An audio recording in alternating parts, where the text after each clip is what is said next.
Hello and welcome to On the Wrist. Today we're going to take a look at a very easy mod for your Gshock to put a Nato strap on it. Before we get started, a quick wristwatch check.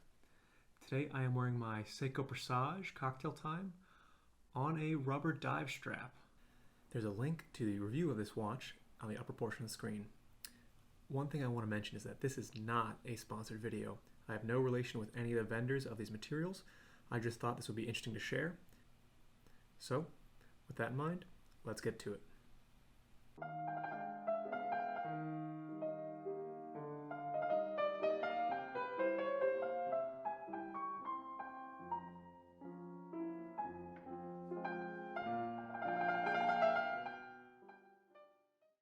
So this is a really easy mod. All you're going to need is you're going to obviously need a Gshock watch. You'll need a spring bar tool. You'll need these attachments, which I'll put a link in the description to where I purchased these. You'll need some larger diameter spring bars, again, link in the description. A Nato strap that you want to use. And if you don't have a surface like this mat that I have to change that strap on, I highly recommend doing it on a cloth, whether it's watch cleaning cloth or some thick cloth so you don't scratch the crystal. Gshocks are pretty hardy, but the crystal is still susceptible to scratches. And there is a risk of scratching your crystal anytime you do anything like this with your watch. The Gshock I have today is the GA2100 1A1 Cassiope. This is a fun watch. I think it's one of Gshock's thinnest models, and it's a watch that I really enjoy for daily wear. Now, let's go over some of the components in more detail. A quick note on these adapters.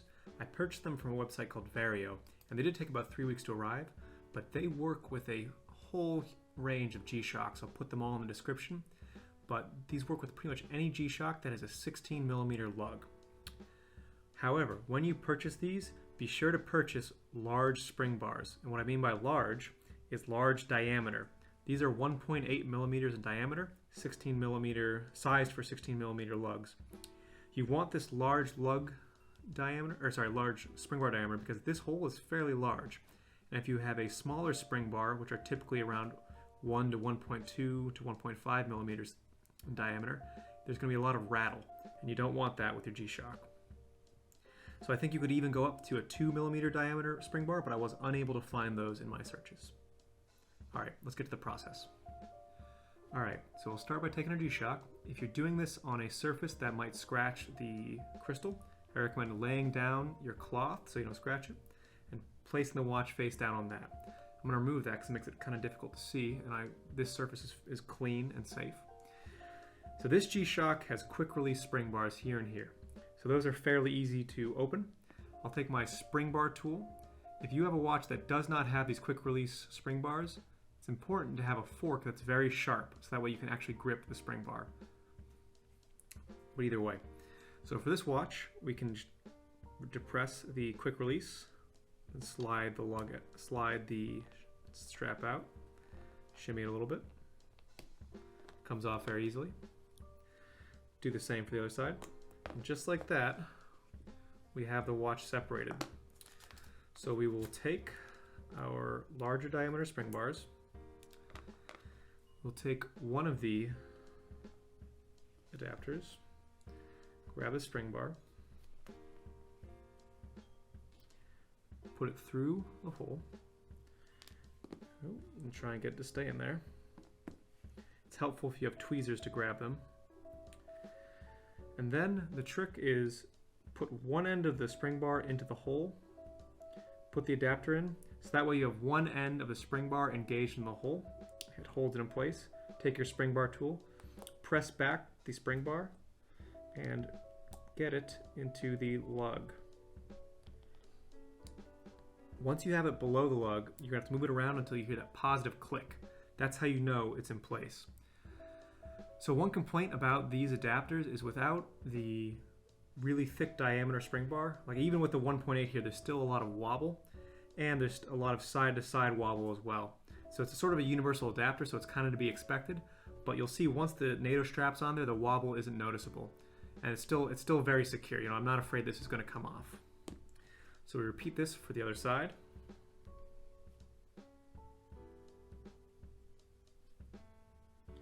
Again, Feed one end in first.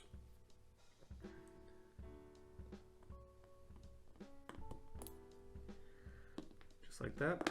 And that's it, pretty much it for the mod. After that, you just take a NATO strap and feed it through. One note on this adapter is this adapter is not for regular leather straps. This is a pass-through, so it is really only useful for NATO straps. If you want to do a different type of attachment, you're going to have to buy a different adapter. So we'll put that, feed that through. Feed it through the double under. And here you have it. So we'll size it up a little bit. So you'll notice that there's a lot of space under here, which looks a little strange, but I'll show some shots on the wrist in a minute, and it actually fits really comfortably. All right, here we have it on the NATO. So it sits fairly high off the wrist once you have the NATO because there's that sort of double under pattern, but it is really comfortable. So it's a nice break from the rubber strap, and it lets you add a little color into the strap. Let's get a couple of profile shots of that. So as you can see there is a bit of a gap between my wrist and the Gshock. So for a larger Gshock, this may cause some issues, or it may just make it fit much larger than it is.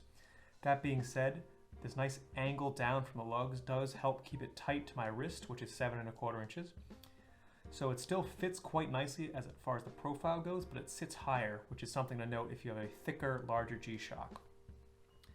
That being said, even with it sitting off, because the strap is beneath the watch, it is very comfortable. This nice NATO strap is touching my skin rather than the back of the Gshock, so it's still very comfortable to wear and a nice way to get some additional color in your watch. One additional note I just want to alert you guys to is be careful when selecting spring bars.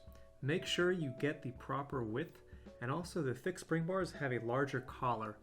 One thing about these adapters is it can be very challenging to actually get the collar and to press it enough to remove the adapter, especially if you have a small regular diameter spring bar or an incorrectly fitting one.